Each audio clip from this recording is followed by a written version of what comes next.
If you're new to the Momcozy M9 Mobile Flow wearable breast pump, then stick around, as in this video I am going to walk you through all the different parts that make up the M9 pump, as well as how to assemble it and how to use the Momcozy M9 Mobile Flow pump. So let's get started. Here is one that I have already disassembled. So let's take a look at all the different parts to the M9. So to start with, you have your pump motor. Now this is the brains of your pump. This is what creates all of your suction. It also includes your control panel. However, with the M9, there is also a mobile app. Now, I will not go through how to use the app in this video. However, I will link to it, link to my video on how to use the Momcozy pump app. All right, so next we have your flange cover. Now this sits on top of your flange and helps to protect your pump and keep it clean. You have your flange. Now this is a soft silicone outside and then a hard plastic. This comes in a 24 millimeter. It is also a double fit flange, which acts almost like a breast cushion for your flange, and it also helps to create a better suction. Next, we have your valve. Now this is a duckbill valve. It opens and closes with the suction. This is actually a two-part, if that makes sense. And I will show you how to put this all together later, but for now you just need to know that this is your duckbill valve. Next, you have your diaphragm, and again, this is a two-part component. It does come apart, and I will show you how that goes together after. You then have your collection cup. Now, this is a 5 millimeter collection cup. With this, you also have some silicone lids that simply go on top when your pump is not in use, and if you want to store your milk. In your pack, you also have your USB charging cables. You also have your flange inserts. Now these come in a 17, 19 and 21 millimeter insert, and this will help reduce the size of your tunnel if you need it.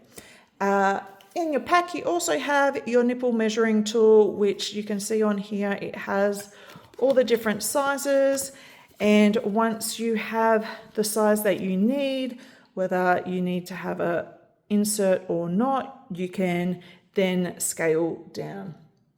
Okay, so how does this pump go back together?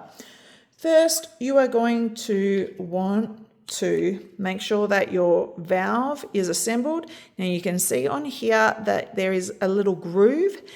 You need to make sure when you're putting this through that you pull it through properly and all the way so that that little groove, the harder plastic, can sit in that groove. Once you have that, let's put that aside. Next, we're going to put together our diaphragm. So you'll see on here that there is a cutout. We need to thread through the base, through that, and then it clips or pushes down over. Now you want to make sure that with all of these that you have a very secure fit. Otherwise these become points where you are going to lose suction. Once you have your diaphragm completed, you are going to want to attach it to your flange. You can see on here that it has a spot for that to go into, and you simply line it up and push down firmly and you'll hear it clip. Now at the base of that you have an extra silicone button, for lack of a better word, that needs to be pushed in. See how that's still open? You need to make sure that that is pushed in all the way. You can see on the inside that that now is closed off. If I open that again, you can see closes off the tunnel, and you want to make sure that that is correctly in place, nice and secure. Once you have that completed, you are going to want to attach your valve on top of your collection cup. Now, the duckbill valve goes on the inside, and you're going to want to place it in, and then you can see on here that it has a locking and an unlocking mechanism. Currently the arrow is on the unlock. We want to switch that to the locked. So you can see now that the arrow is on the locked. Once that is done, we want to attach it to the base of our flange. Now with this, you'll see that the outside bit, sorry, let me explain that better. You want to have the face with the numbers on the inside of your flange, and it simply clips into place. Once you have that, you are then going to take your pump motor, and that simply clips in. You can hear it slightly, not very well, but it clips in, and you can feel that it's got a firm, it's secure and firm in there. It doesn't come apart very easy. And then if you want, you have your flange cover, which can go over the top for storage. All right, so how do we use your pump? We have gone through all the different parts. We have gone through how to assemble it. Next, we want to use it. So one of the main things is to make sure that your pump is always charged. On the side here, you can see your USB port. That just simply slides in, and you plug that in and you charge your pump. It takes about an hour and a half to charge each pump, and your pump will last for 150 minutes. Now, what I will go is, when you have figured out what nipple size you are, you may also need to add your flange insert. If you do need to use this flange insert, you simply find the right flange insert size and push that into your flange. Make sure it's nice and flat, and that will then reduce this tunnel size to the required sizing. Okay, so let's turn on your pump. Like I mentioned before, there is an app, and you can use the app to control your pump. But for this, again, I will link to the how to use the app at the end of this video. But for this, let's just have a look how to do your pump without the app. So you can see the power button. This is also, so you hold it in for a few seconds, and that will turn your pump on. If you just simply press it, it will pause your pump. So when this is flashing, your pump is on pause. To unpause, you simply press the power button again. On here, you can see your mode button. Now there are 3 different modes. You have your stimulation. I might have to turn that on.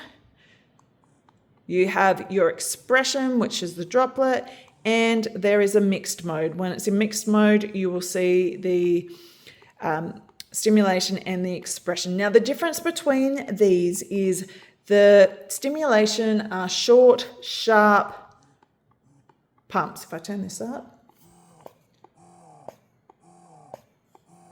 Now, these are to draw out your milk and to initiate your letdown.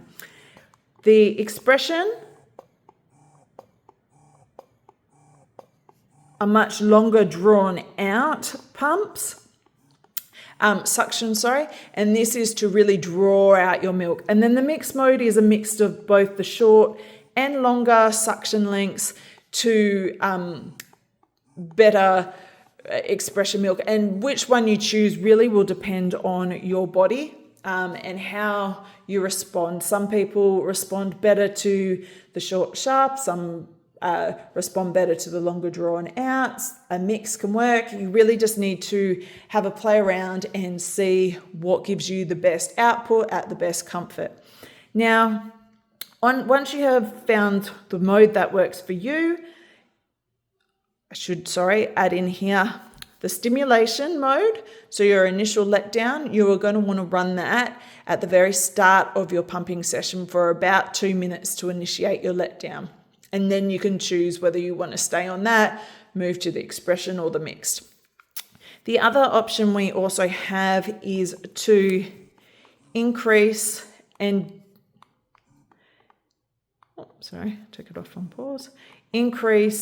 decrease our suction strengths. Now, with this, there are actually 15 different suction strengths. So you can choose which feels the most comfortable and which is giving you the best output. Having it on 15 may not give you the best results because having a stronger suction, your body doesn't necessarily respond better if it's hurting you or if it's uncomfortable. You need to be quite relaxed for the milk to flow. So play around with what works best for you. It is simply operated by the plus or minus. I recommend starting on a lower suction level, maybe a 2 to 3, and then working your way up based on what feels comfortable. Now, this left and right, this doesn't really matter when you're in your manual mode, so operating it through the pump itself. This really correlates to the app and being able to track which pump is which when you're operating them. So we can ignore that just for the moment. On here, you can see as well the minutes that you have been pumping for. You can also see your battery life. This light will switch off after about 45 seconds. And to turn it on, you can just press any of the buttons. All right, so attaching your pump. When you first put your pump on, you're going to want to line up your nipple with the central flange. So this is where your nipple goes. You want to align your nipple in here. So imagine my hand is your breast. You want to line it up nice and centrally. Once you have that and you've completed your pumping session, to remove your pump, you do not want to just simply rip it off because that is going to take your breast and your nipple with it, because remember, this has all been under suction. That is going to hurt. So you're simply going to want to lean forward so you don't have any milk spillage, and to simply put your finger through and to loosen up and break that seal. Once you have broken that seal, then you can simply remove your pump. Now, the one thing I do love about the M9 is the base is flat, so you can simply stand your pump up while you are removing the other one. Once you have pulled your pump, or once you've finished and the pump has been removed, then you are going to want to take your pump motor off. This only ever needs a wipe down. No milk is to come in contact with your pump motor. So then you are going to want to gently remove your collection container. Now, one thing that we are going to need to do is to unlock this to remove your valve. That simply slides out. You have two options from here. You can either use your cap, place it on, and then store your breast milk accordingly, or you can look to pour this into another secondary container. Now, pouring this, it is a little bit difficult. You can see that there is a little bit of a lip here for the helping with the pouring. It is a little bit difficult, so do your best you can to help minimize any spillage. Once you have done that, you need to pull all the components apart and make sure that these all come apart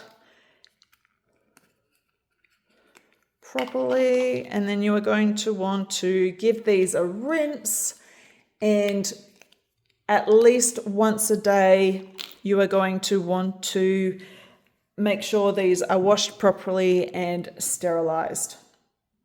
I hope this video helps. In your pack there is a user manual if you get stuck. There is also a quick guide that comes with it, which has a little rundown of the app as well as instruction guidelines. But if you do have any questions, then please ask. I will have that video on how to use the app coming up next. Hope this helps. Cheers.